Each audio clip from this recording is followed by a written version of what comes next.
clue Yeah. about what I have here to talk about today. None. This is out of, he would probably guess out the Caracon just spoke about it and Green Right. Paper came out. But that's the point you're talking about, really, about the political maturity. Yes. And so from this Green Paper, there are things in here that I'm like, are you kidding me? Right? And Right. honestly, I'll give you an example. So the letter of entrustment comes out, or the entrustment letter comes out. Yes.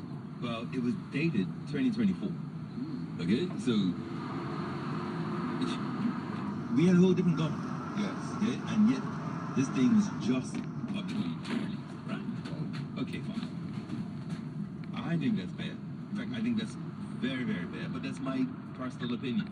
Right. There may be a ton of reasons why it's taken 2 years for that to be released. Cool? Yes. So in the Green Paper, we learned that the UK government wrote another letter in January of this year. Now, if this is the Green Paper, why isn't that letter in here? Yeah. The statements seem drawn from the letter in here, in the Green Paper. But it's just, I don't quite understand, right? If the strategy, in other words, I guess I'm different because of my life experience. So if I know I'm coaching this debate team, and let's say the issue is, okay, this house should join CARICOM as a full-time member, and I'm coaching the proposition. So they have to explain why and debate why Bermuda ought to become a full-time member of CARICOM. Okay? If you think I could coach them without coaching them why Bermuda should not be a full-time member of CARICOM, you've got to coach both sides, because if not, they're up there saying, well, I mean, simple. Bermuda 7 letters, CARICOM 7 letters. Right. We should join. Yes. Right? Well, I mean, I'll slip this bit in. Then I teach about Tucker's Town. Yes. Okay? Whether to adults or children. I shock most by showing them the data. Okay? And that data was that the year prior to Tucker's Town, Bermuda had, I want to say, 3,000. Okay? The year before Tucker's Town was and then Tucker's Town was sold. And Bermuda went from 3,000 to 22,000. You can't say it didn't work.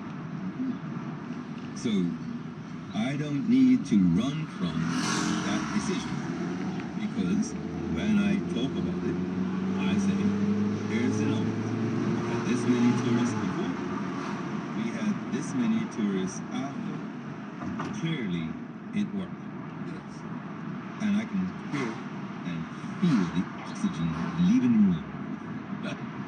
It stresses people, but being Bermudian means you have to accept that fact. Now, if they just stick with me and they do what I say right after is, however, if that was 1922, and in 2020, the government had to have a land loss commission for land that was stolen from black Bermudians in Tucker's Town, then perhaps the cost was too high. So while it worked for tourists and commerce, it ripped the fabric right out of Bermuda's society, and a century later, we are still dealing with the repercussions of that decision. So while I can say, actually, financially, it worked, it was too high a cost to pay, given what is not to offer. I want to draw us back. One of the greatest things that I think that this show has before this for information is a correlation between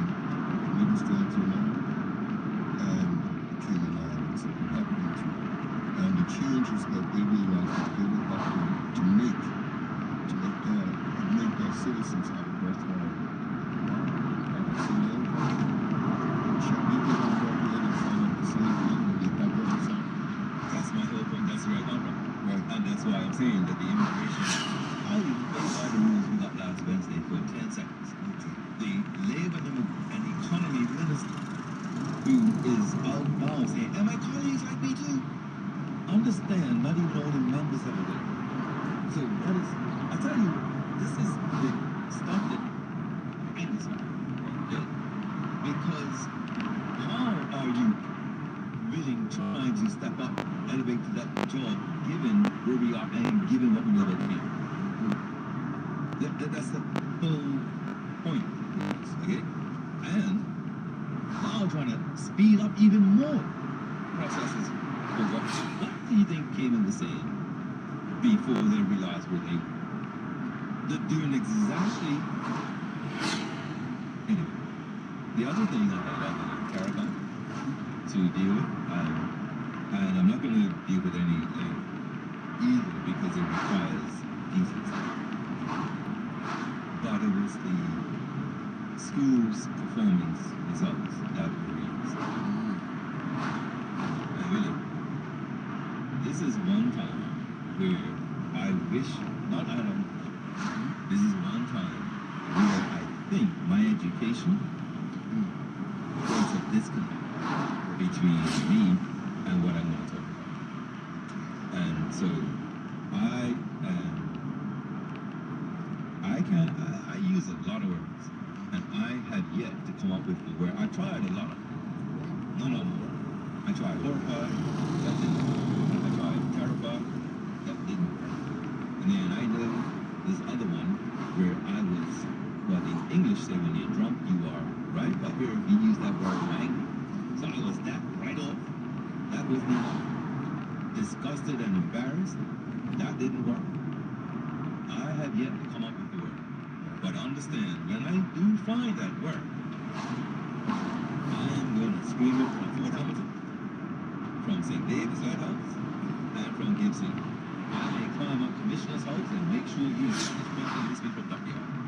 Because these results are, like I said, I don't know the word. Okay. So, I want to tell you something. The only good news, there's two bits of good news from these results. And when I tell you this is the good news, you see how far I'm going to find good news. One, I'm bragging about it. You can't see me, listeners, but I'm doing the whole head wobble. Y'all right, I'm bragging. You know why? There are 17 primary schools. Okay. Well, actually, they make 6, I think they close. No, they close good. Right, here we go.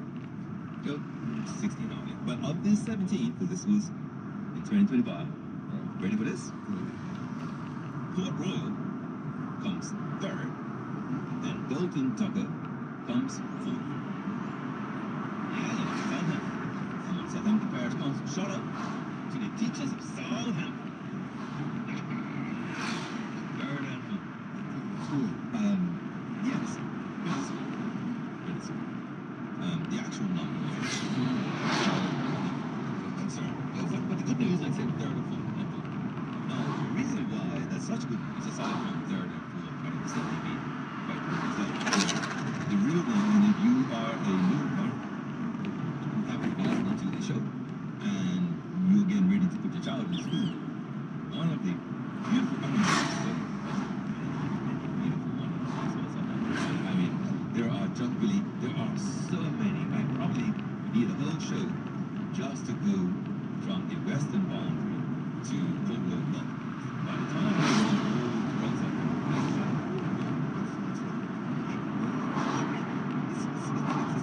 it's a ready? Because it's true.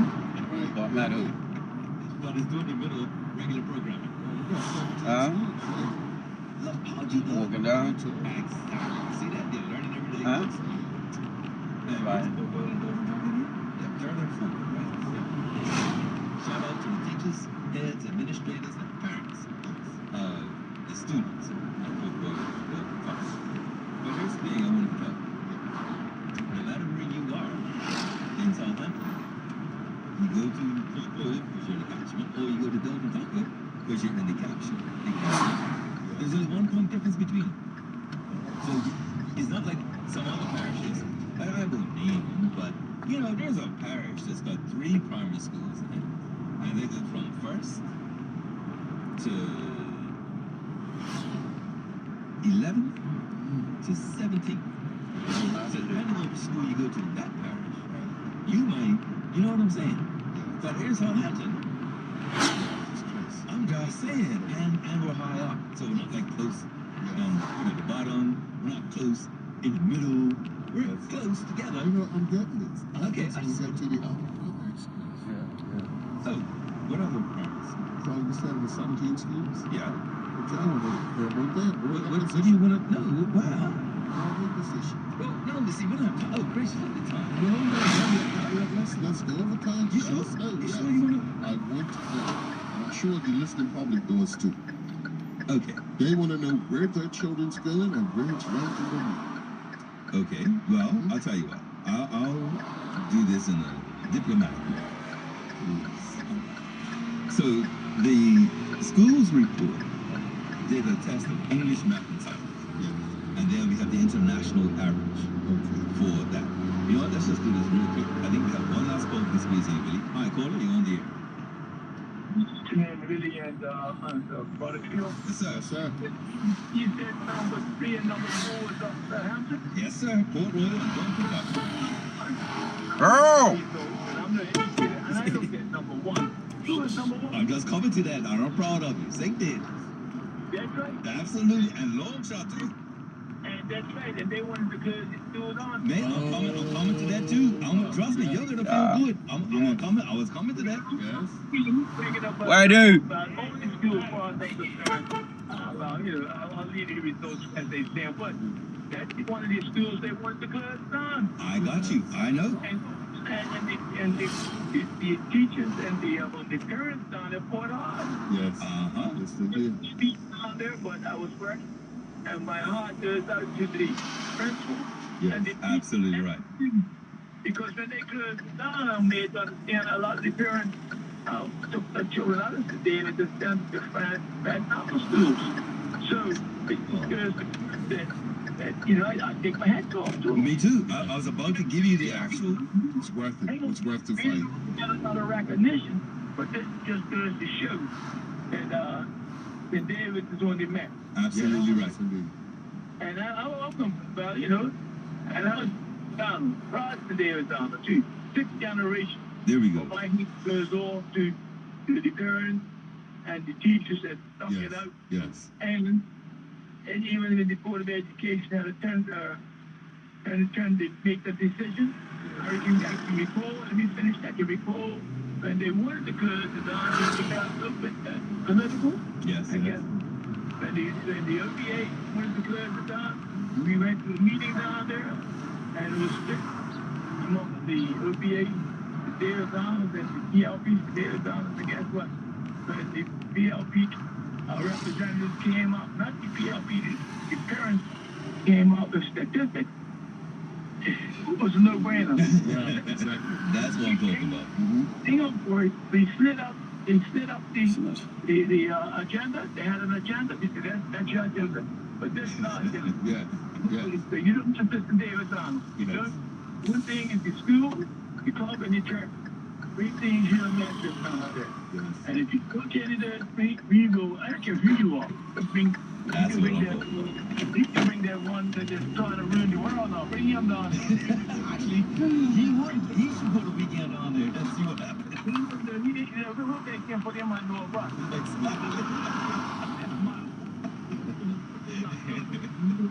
No survival is done on for him. Yes. I'll leave that one alone. But I'm just saying that we don't take things like Yeah, I agree. might be a spoken out here. You don't be that parish. Anyway, I'll leave it at that. Sounds Okay, good. then. All Yes, right. sir. Thank you. Well, that caller just hit me. I know. I was just about to say it. Right? I said English, math, and science. Right? So St. David's taught math and science. Yes. Okay? Wow. The second school is Harrington Sound, and they taught English. Wow.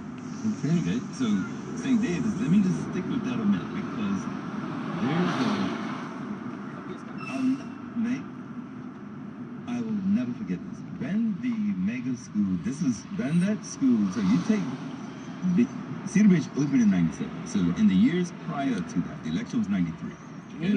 So in the years between 92 and 97, that's when a lot of this was coming up with the school reform. And that was when I had just graduated with politics. So you know I was hanging, okay? Like, hanging. And so I remember some Canadians writing a minority report against the report that recommended middle schools. And that minority report from these other Canadian education professionals said Bermuda has what the rest of the world is trying to recreate. Don't give that away. And they talk about the world of educating the child. So that the teacher see the parent in the grocery store, in the laundromat, the father and the PE teacher might play on the same, in the same club. So that evening, party and speak about it. So that connection meant there was a real connection. It's a, okay, top math, top science, yes, top primary school. Okay? Yes. Now, the caller said they were the call. They were the close down. Thank goodness, what 36 seconds. So I can get what is this? Let me tell you something. This is something. I'm gonna say. When you are in a white supremacist system, when you are in a supremacist system, when you're in a racist system, it is difficult sometimes for the average black person who's seeking justice, seeking to be heard, seeking that opportunity to simply trade their performance, their ability. Right? There's something else. And that happens if you're competing with other white people in a white supremacist system. Right? You may think, my grades, say you get into a university, my grades are great, my extracurricular is great, but my address is X. They may use that against me. And these other people, their address is Y. Right? So you look for these things, right? The new, the organization in which you are the chair, Can't get it, baby. last summer had community awards. The recipients, do you remember? Yes, I do. Would you like to? West End Warriors. And who? Trevor Lindsay of TNN, and also Iron Communications. Exactly. Let's go to the West End Warriors. Did they win their protest? Yes, they did. And that meant what? It meant that the school remained how it was. Exactly. But when the government wanted to close West End and keep some primary. Well, mate, let me just tell you something. I have no idea. I make you want to go down there, man. In the Camera. ranking of these schools, West End is 8. Yeah, you gotta go West back. End is 8. Gotta investigate. And, if you will, No. 9 points. 8 points below Dalton Top. Okay.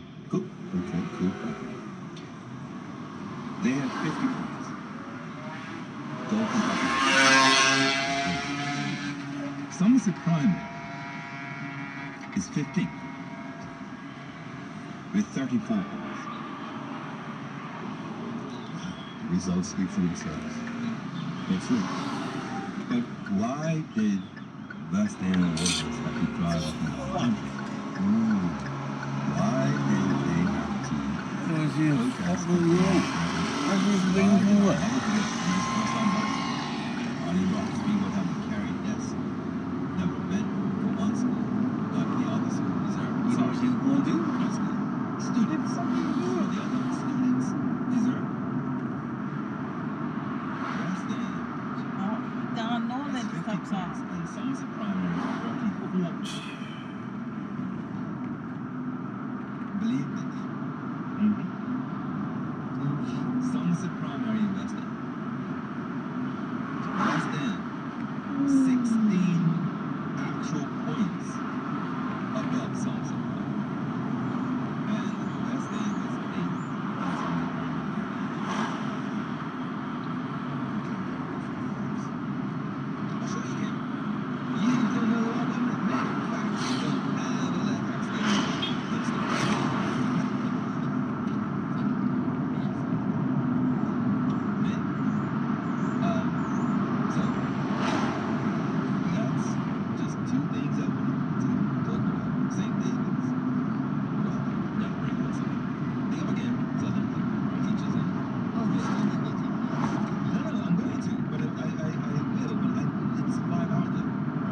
Institute, Okay. Francis Patton, Yes. West Pembroke, West End Primary, Northlands, St. George's Prep, Yes. Prospect, Yes. Purvis, Lightning Primary, Victor Scott, Somerset Primary, then Elliott, then East End. And so that's what I'm saying. They call to that callers point about the 10th parish, right? Yes. The schools in St. George's Parish strictly go from the first to the last. So the first is St. David's, the last is East End, and in the middle is St. George's Prep. We may have a few people moving on this language. That's a good point, isn't it? Actually, I'm sorry. I'm not the secret of that. But I do think it has a lot to do with the fact that you may see the teaching choir practice, you may get the club because it's Good Friday and everything. It's a community. Exactly. And none of it, but it's more than that. The accountability of the teacher. Yes. So the teacher knows the teacher knows that they, right? So that's what I'm saying. Yes, it's a close-knit community, but it increases the accountability. Because it's about partnerships, it's about relationships that you have with the community, Absolutely. the teachers, and even the leadership. Of course. Okay. I try my best. You know? Sometimes I get it right. Very good. I'm impressed. I try. You know what? You should. Maybe I should go on radio. Well, man, that's it for today. We have to depart. But I'll be back tomorrow. So we did have the. So we can stop. You think about it. Hmm? The Caribbean. Used to be a little house somewhere. somewhere. I Used to probably should read that. stay in there. Fully so Oh, that. that damn. They knock it Right, down. 8 o'clock Monday will be much more convenient. Oh, that man. So this was say, no, I'm not really heard that boy. You heard me say, we're cool. Yeah, good boy. No more forgiveness. I'm on that side. No, don't know. You got five pounds. I think. Well, yes. So we have Caricom remake, we have Caricom, some other things around Caricom that I thought would be relevant. One of them is the agreement between Caricom and the government of Montserrat, because Montserrat is the only overseas territory that's a member of Caricom. So that I don't that won't apply to us because it is very, from my reading, Montserrat is in a very, very unique position, which is why it does have And they've been up, the sun was shining. something else. Come back down. So That's right. Rain, too. Education, which I mean, I gave the highlights there, pretty much. But there's a lot of stuff that comes out of that that I would like to deal with. Because we have the comments of the ministry, and I think, given the results, the report, the grades of the report, I think people would be interested to see the comments of the ministry and the Bermuda Union of Teachers. The third thing that I brought that we didn't have time to really You ain't stuck get to into, it, just broke but I down. hinted at it on Monday, Right. and it was the People's He ain't even Campaign be traffic for going. Equality, Jobs, and Justice, their social and economic empowerment document, and what they were seeking of the government back then. And the reason why I brought that in, why I thought it would be relevant, is because I think I've been making a statement or made this comment quite a few times, but I'm not sure it has been embraced. Okay. And that is, with the silence we have now, then is this how Bermuda works best? No. Right? It works best when PLP was in opposition, you couldn't let the people down the people up. If you were going with the people, party siblings, or the unions, or the trade union companies were coming, right? Would comment about the amount of Bermudans in workforce versus non-workforce. So, without these entities being out there like that, unions and the political parties in particular, I did find this document from the 17th of March 2016. And it is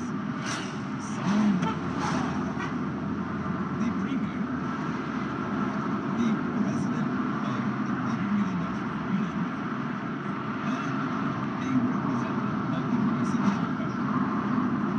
There are 4 other names attached. And I just thought that bringing that document out would show and perhaps give some people, particularly some politicians, whose undergarments were twisted, to understand that they have a personal weakness. Bermuda does not. And we have a long history of, what's the catchphrase? Speaking truth to power. And we're going to continue that. So let's come back tomorrow and you tell me what we're going to do between CARICOM, school reports, and that people's campaign and some of the stuff about that. Good? I think that's it for today. You have a good evening, my brother. That's well. We're going to hit this button and see if it works.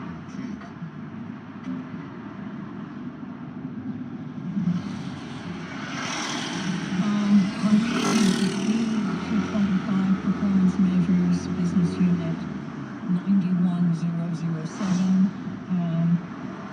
91008, land surveys and projects.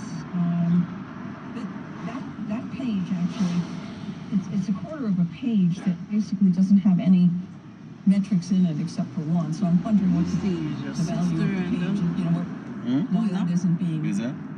updated, and why it's there if it's not going to be updated. Okay. Moving to head They fought against it. 2, works and engineering. The first department Applied objective for the is to game. develop and maintain And people around her, whoever it is, and that's one that we all know has everybody talking. they don't want around her. On page 227, live general bands summary, done right business there. unit don't want over there. H202 highways. It's good to see that the estimated estimate for the business unit is increased by 1.4 million to 7.2 million. But it also is important to note that the allocation of that 7.28 million covers a lot of ground, including road cleaning, lighting, maintenance, some asphalting and signs, and $1 million per private road, which doesn't really seem nearly aggressive enough. So it's being split amongst a lot of activities there, and there's a lot of need. So that's an observation. On page, continuing on page 227, business unit Fish down there? 8203 waste management. The estimate for special hazardous waste has increased by $444,000 from 1.3 million to 1.76 million, or 33%. And my question is, what is driving that increase? Continuing on page B227, business unit 8205, quarry products, line number 92023, asphalt plant has an additional $1 million applied to it for the 2026-2027 estimate of 3.17 million versus 2.1 million in 2025-26. That's 50%. And my question is, how has this higher estimate, or has it been driven by, and if so, how has it been driven by the delay in the arrival of the asphalt plant?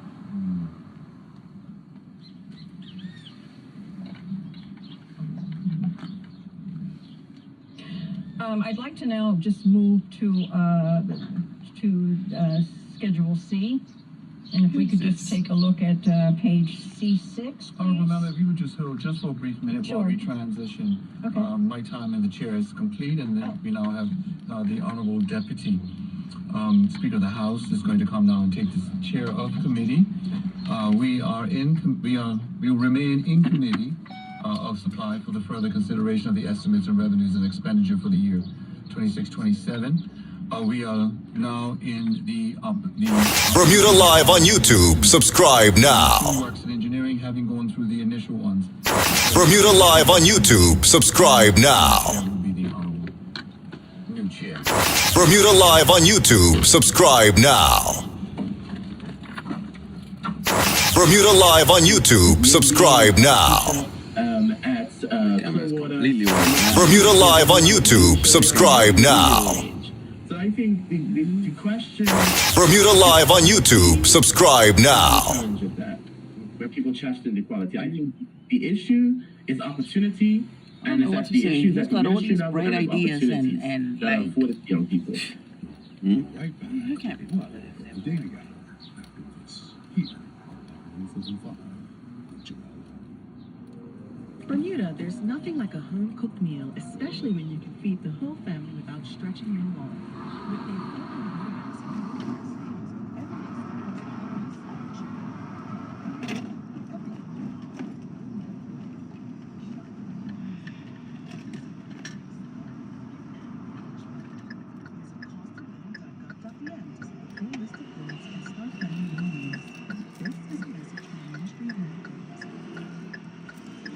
Get ready for some high-speed action this month as Lando proudly sponsors the Showdown at Sundown Go-Kart Racing Extravaganza. Join the excitement on Friday and Saturday, March 27th and 28th at 8 p.m. Watch drivers ride it out under the lights at Southside Motorsports Racing. Enjoy the atmosphere and cheer on your favorite racers. And when it's time to stock up for race day, remember, Lindo's. Why go anyplace else?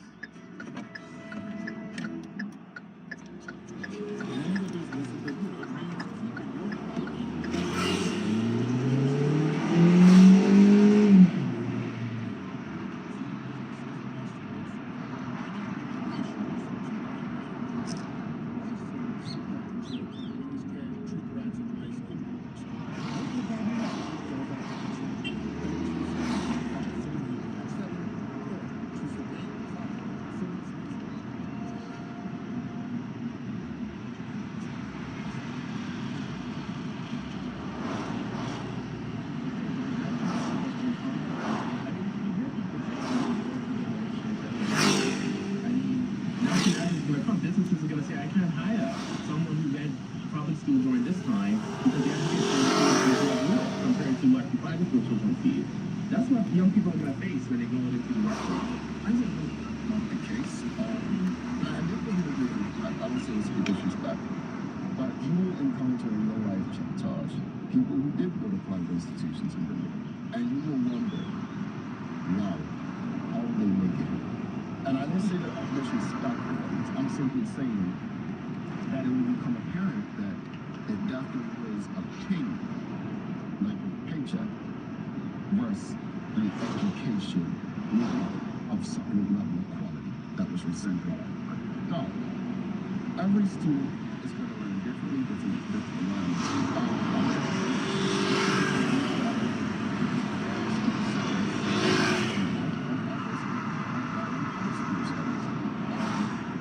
At the end of the day, regardless of the setting, I think we as a community have a responsibility Finish this. to ensure every child has access to a quality education. And whether that means that an independent authority comes or not, quality education is something that the taxpayers pay for. They pay for it. You pay for it. Let's do these final two comments. Folks, this is your daily discussion brought to you by Titan Express and Secure. Suzanne Lee says independent authority as long as there's a mix of people in absolutely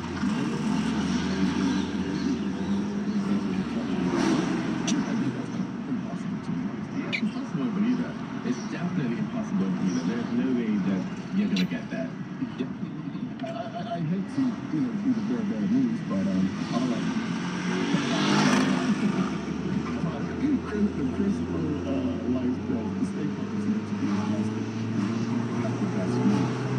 So the authority should include all people that receive education in public or private. Indeed, I'm glad she said that because the authority should oversee education. Yes.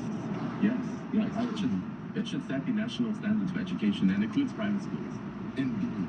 Folks, this is your daily discussion brought to you by Titan Express and Secure. Before we go to give them thanks, just a quick yes or no, based on this conversation, do you think Bermuda needs an independent authority? Yes or no? Taj, what are your yes or no? I am not sure whether an education authority is the way. I think there can be things done with the current system that were recommended in the Hawkins report that I think would make a difference. I worry about the accountability part of an authority. That would be my major reservation. So very low, Sean Smith is a maybe on the spot. My experience with it, which wasn't important. But my answer, honestly, to my thing, an education authority, just need to enact what's been recommended to improve the education system. Glenn says no. Okay, so there's no yeses out here. Any educators out there, we love your responsibility sometimes to express a secure and within Bloomsburg and our personal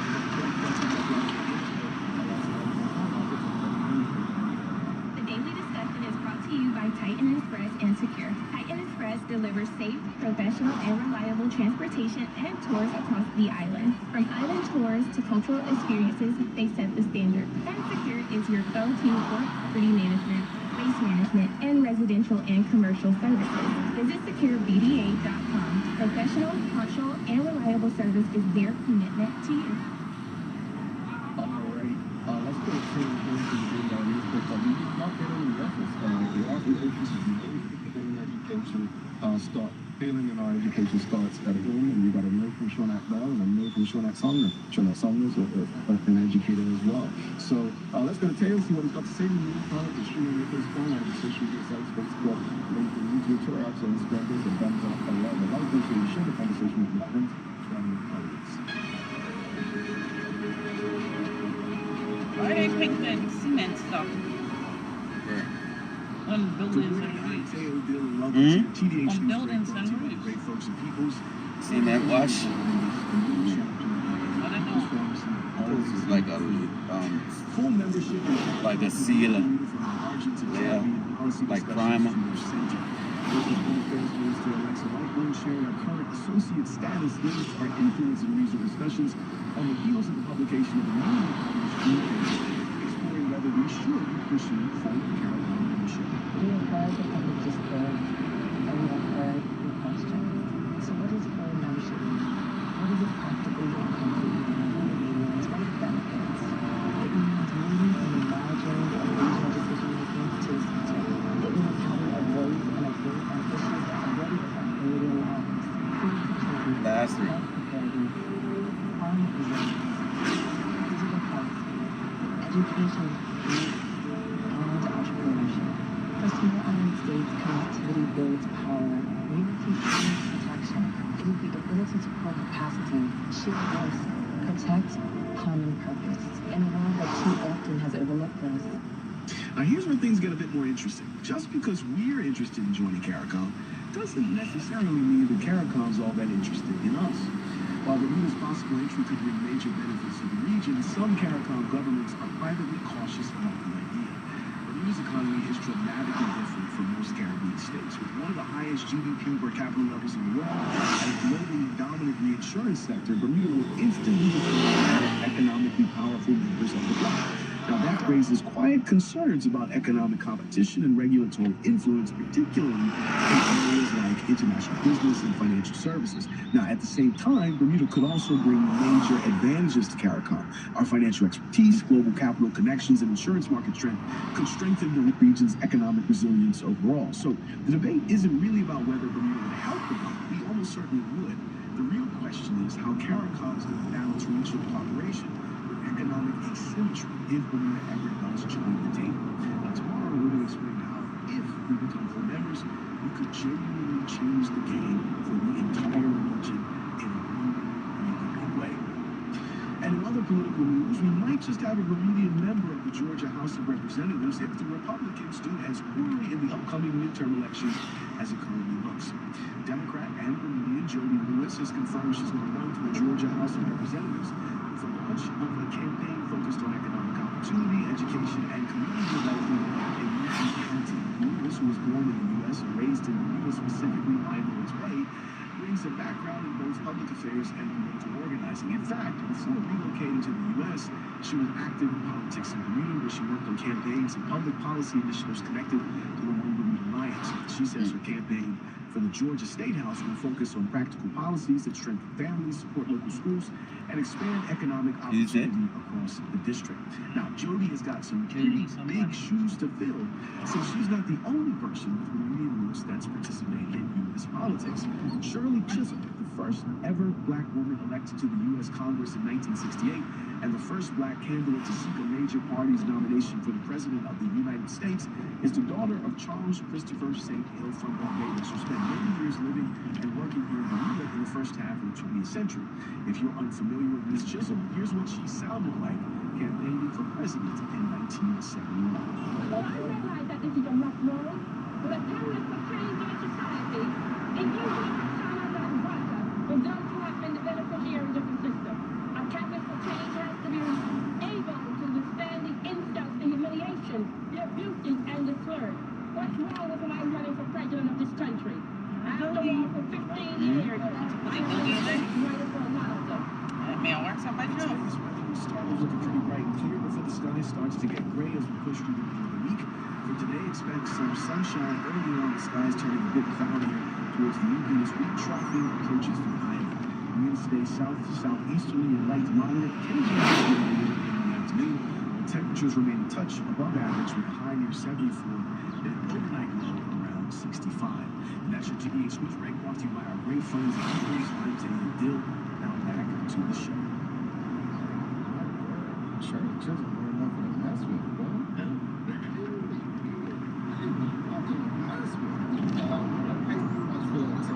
Tosh, you got any guys in the Air Force? Yes, in the church, Mr. Chisholm. Today's Harry and Tubman Day, but for the audience, it's paper money day. So, why do you still use his cash? Is cash still king? You know, I don't get it. But I actually carry cash in probably like a good 10, 12 years since when I first started doing it. And so on. And I'm just like, after the pandemic, now I see signs saying card only. I'm just like, I just people my card and something. But yeah, I want to know. Honestly, that's a good question. Who still carries cash with them? Who still carries cash with them? That's a good question. Did you tell you said no, right? For travel, and traveling sometimes, but not where I live now, because in the UK and Toronto and London, people say use cash, but card is the primary. Yeah, I was shocked. I stopped at a stoplight on Sunday. I saw a homeless person beside me, give him my dough bag. And then I realized I thought I had $2 there, and I was shocked because I never had cash. Right?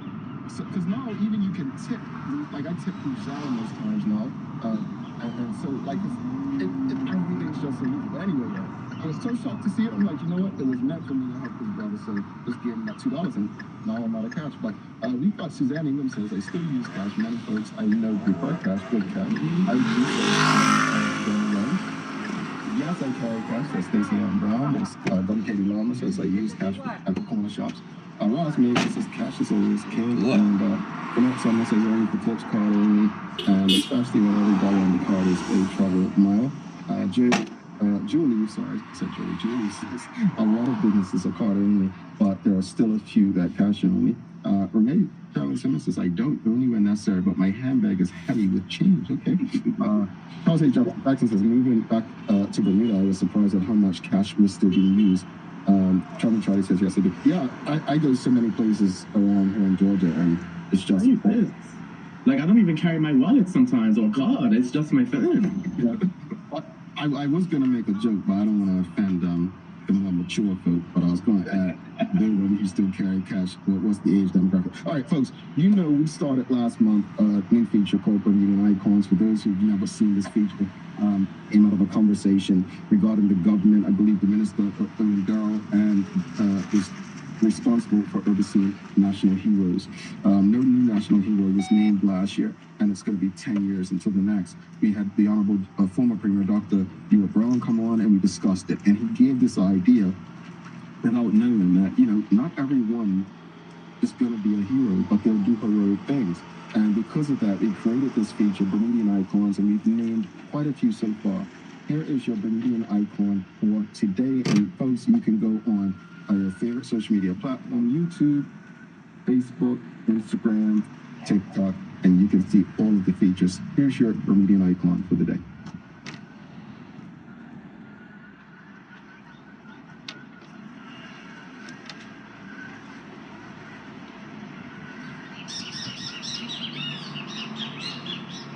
Kathy Duffy is in every sense of the phrase insurance royalty. Yet her story is not like the insurance careers that are built today. It is one of great precision and a singular determination to excel in an industry that was not built with women like her in mind. Kathy Duffy is the first woman in Bermuda to earn the CPC designation and is the author of Held Captive, a book that traces the history of insurance in Bermuda, and has over 40 years of experience in the insurance and reinsurance industry. She was the first Black woman awarded the Food Waste Lifetime Achievement Award, the first female to lead AIG in Bermuda, the first Bermudian to receive the Champion Award for Inclusion, and she retired as country leader of AIG Bermuda, widely recognized as one of the most distinguished insurance professionals the island has ever seen. And yet, instead of stepping back from the arena, she stepped forward into another one. Kathy Duffy recently completed the Next Horizons program at Oxford University and continues to mentor and champion women across professions with the same fierce advocacy that defined her career. What makes Kathy Duffy iconic is not simply the accolades, as impressive as they are. It is that every door she entered, she left open, and that a generation of Bermudian women in finance, insurance, and business can trace a clearer path because she walked it first.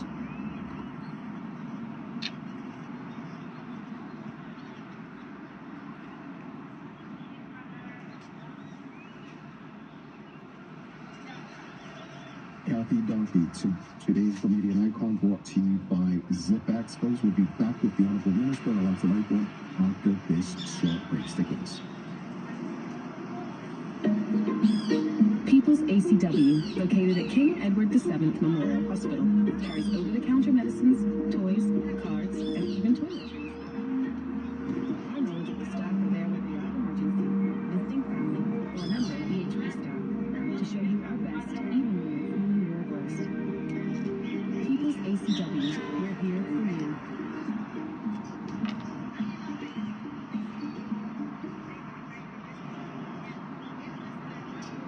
Take a look at our roster for construction workers and tradesmen. Delivery stretch in all the right places and plenty of options for trades and accessories. Here with our wide range of trucks and comfortable footwear, you can go wrong. As you can see, Nautical Health really is a one-stop shop for everybody. We can't wait to see you. See you at our new expanded location in Bermuda.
This is your chance to shape Bermuda's national events calendar and the future of Hollywood support.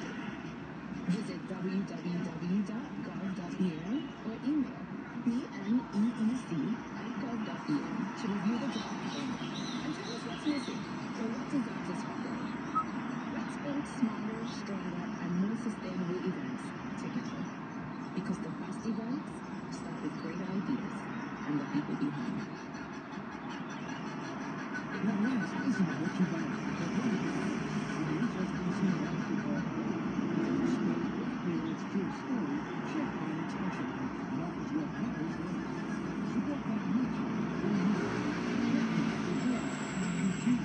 Confidence, the winning style. This is whatever your story is. What's the next step? Use your power today. HSBC is sponsorship about engines and customer relations by the Bermuda Monetary Authority.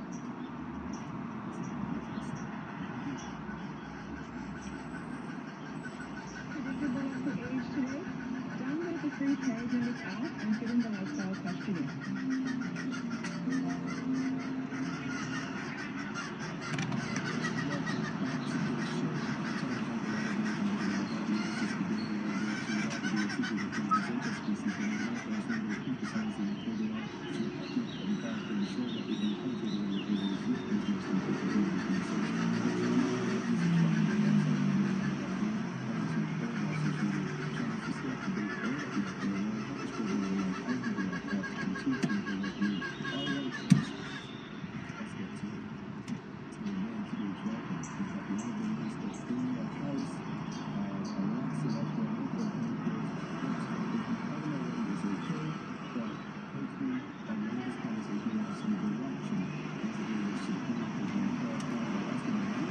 Welcome to the Honorable Minister Alexa Lightborn, Minister of Home Affairs.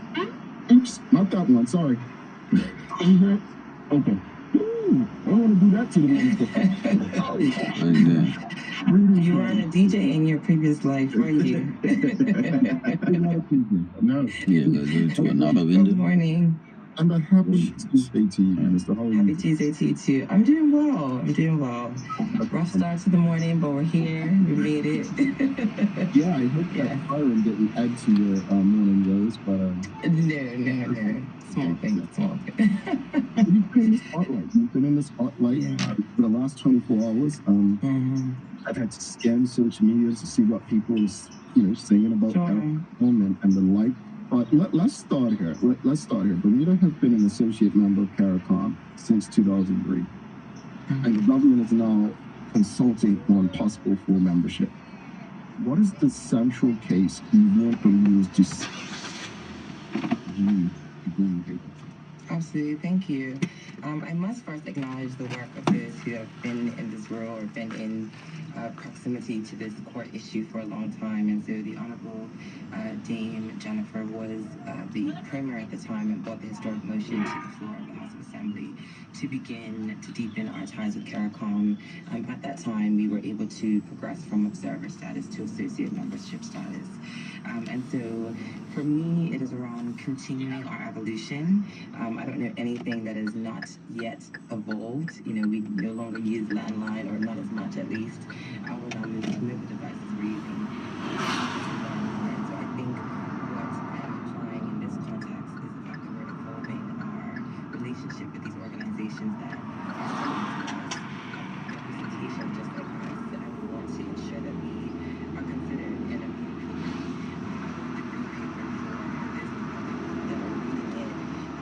sure about what is this all about. It is a invitation to understand not only the connections that we've historically had with these partners, but also to reimagine the relationship that we've had with them and how we could deepen our understanding, deepen our successes, share challenges, and combat them successfully together. I'm sure you've seen some of the political responses to this. Yeah. Liverpool community as well. A lot of people have been asking, and will continue to ask, in practical terms, is the estimated annual economic gain from full membership a shift? Is you either be measured in dollars and cents? And so my response to a question that's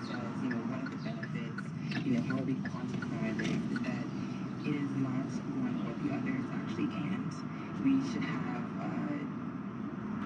acknowledgement of the fact that there are connections that we can't actually quantify. The fact that we have, 50% or more of Bermuda's heritage has links to St. Kitts and Nevis, for example. I recently went to St. Kitts, engaged with the group of those Italians who decided to retire in St. Kitts, who were like, man, I'm St. Kitts, and when I came here, I realized, like, wow, this is a bit of home for me as well. People would even note that St. Kitts is kind of it reminds them of Bermuda as well. And so I think what that represents is that there are unquantifiable connections and bonds that we must acknowledge. It does not also then say that we must diminish our economy. We shouldn't diminish things that don't add value to our context, i.e. preserving international business. We know that that's very important. We are not kind of moving into a singular pillar economy, and we acknowledge that. We value their role, but they too have a role that are placed in these Caribbean islands that have to be acknowledged and also accepted, based on value and also being present in multiple jurisdictions. But I think what it does for Bermuda is that it opens up a way of reimagining ourselves even, and how we also play a role in global and geopolitical environments in a more sustained, more prominent way. So in short, it is not reduced immediately and exclusively to development sense, but I think it's a conversation that says, how do we diversify our economy? How do we look at imports differently? And how our sister islands and those who are in the Caribbean, who have actually navigated these things most successfully than us, learn from us, and likewise us learn from them. Audience, if you have any questions or comments for the minister, you can send them to me.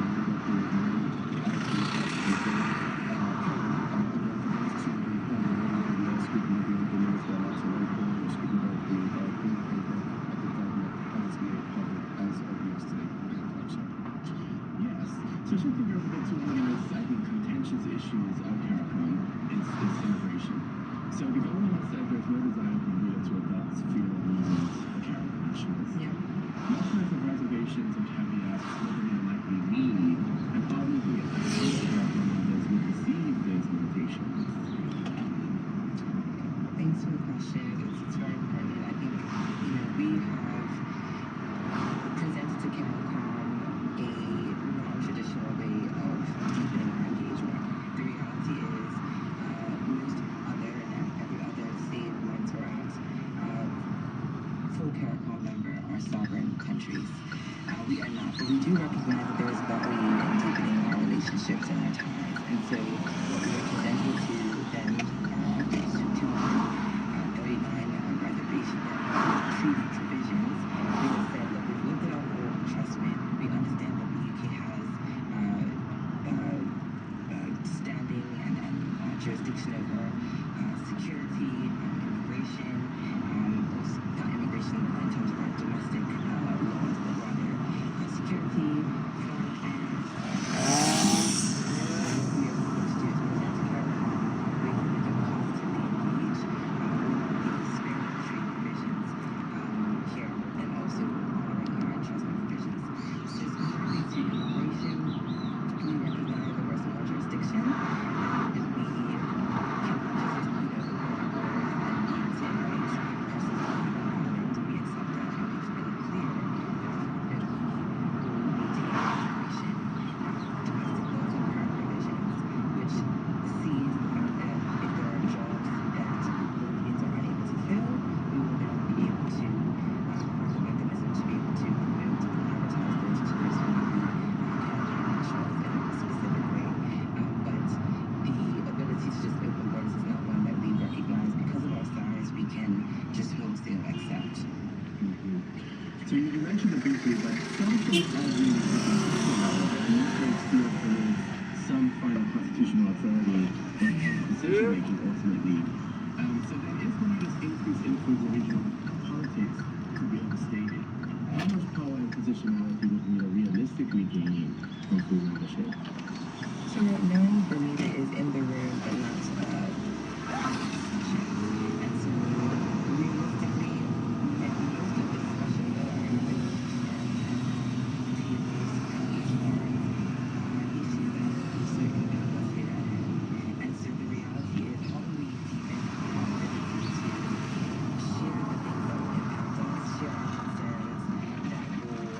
ensure that Bermuda's voice is also accounted for.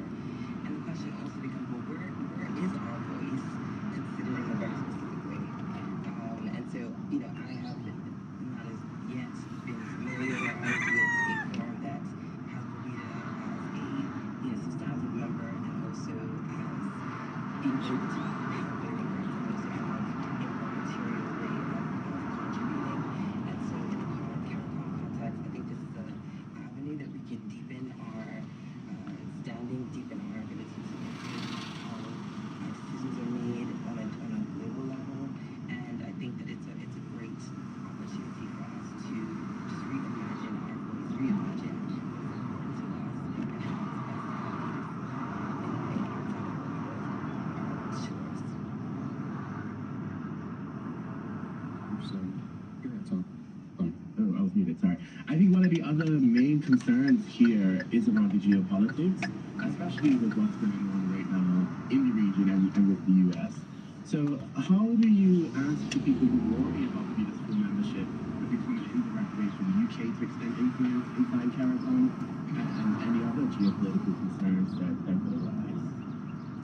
I mean, these are real concerns, and I do give space to the fact that we must be able to answer questions.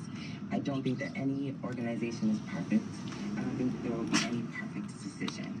But what I do think is that Bermuda ought to be able to have greater influence over decisions that matter to them and that matter to us here and there. And so the geopolitical environments are moving quite quickly. I'm not a fortune teller, so I cannot predict the future. What I can say is that based on my recent experience, for example, attending the 50th convening of the heads of government, the regular meeting that they have twice a year with all associated members and full members of CARICOM, there were discussions that the topics would have impacted Bermuda, but we weren't able to really contribute, we weren't able to be in a part of those discussions. And so we know that 90% of the imports, or what we consume, we import. We know that U.S. is our deepest trading partner, so to even be not eligible to participate in a discussion with one of our major trading partners is almost an interesting one to accept. And so it is, how do we be able to have the ability to be part of these discussions? Does it matter to us that we're part of these discussions? And so I think that's what the Green Paper invites, is us to have an understanding about where we truly are outside of Bermuda's shores. It can be very limiting if we only took Bermuda's context into consideration. If we imagine that, okay, when we travel to other jurisdictions, where is Bermuda's voice in these conversations? What are the sorts of things that actually speak for us? What are the mechanisms that currently speak for us, and where we may be able to be best suited speaking for ourselves? Bermuda as a country has evolved. We are, doing well. We're advancing AI in terms of infrastructure. We've moved the data, the DABA, Digital Asset Business Act, which allows for digital asset and businesses to be registered under a regulatory authority that is sound. Where is our voice able to be advocated for in forms that are decision-making bodies? And so I think that is what deepening our ties with CARICOM is seeking to achieve. And I think that it invites the public to consider this in advance of a crisis, in advance of a place where we're then reacting.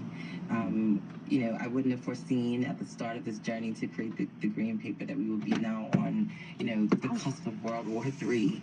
And so again, it invites us to consider how we cannot react the moose is in there. To the shipping threats that happened the latter part of 2025. Having to scramble and figure out, okay, well, if our supply agrees and our tariffs are not going to impact us, what are we going to do now? And I think we have Did we just get that done? to proactively consider I haven't done it. You didn't get yours done the same time? things that are best for us. And be ahead of the game and be so that's how, and ensure responsible. I want to make a little picture. I will take this question from the audience because I think it's relevant to something you mentioned, which is that we need to be able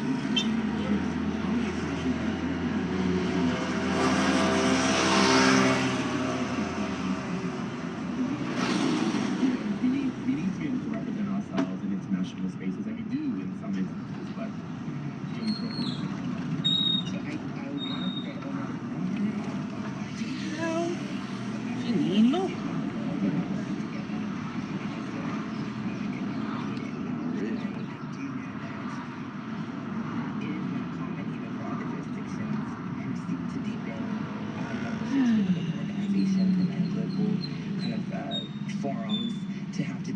white paper route. It is not common. If you look at their journey, they didn't have to travel this route. But I do appreciate that in our context, just as we have right sides, you know, we talked about immigration, saying that we have to right size it for our context. And Sam took the baby around as we have right size for our context, which requested. The public deserve information, and I don't think that there's any intention for the government to just make a decision. And I think we want to be able to bring Bermudians along the journey. I think as we've evolved again as a country, it's important that we also evolve our understanding about how we can better. No, he's gonna hurl up the traffic. It ain't nowhere to go in there. Strengthen our domestic standing. You know, we are reliant on the traditional paths that have always been followed and never really been reimagined. And so I think we can opportunity to say, how can we relook at these sectors? There's nothing that has not evolved in India. And so it's about evolving our membership, evolving the way that we honor ourselves as Bermudian people and the things that we have, our values, and also how we honor other countries. This acceptance that doing things individually gets us less so far. But if we work together, we can actually go a lot farther. And so if there are things that they have done more successfully than we have, why not? We have done things like the Java legislation more successfully than them. So they are learning from us. They are seeking to understand how we've been able to evolve that domestically and have invited us working groups. But again, working groups are, you know, based on associated with public system. And, you know, we have dominated on the political stage already. And so it doesn't hurt to contribute, and it doesn't hurt to also see how it can be beneficial to us as well. I want to take this one more question because I think this is a crucial question that comes up a lot. I think with Karen. The green paper sounds like associate membership would suit us better to become independent. Are we doing this to force independence? And my follow-up question to You that, think gay people naturally talk like that, Liz? The green paper laid out a lot of disadvantages of associate membership. How does it apply to people who say the full membership that is defeated and the question of way to get powerful and together? Well, I think the reason why has taken on that is Bermuda Live on YouTube. Subscribe now.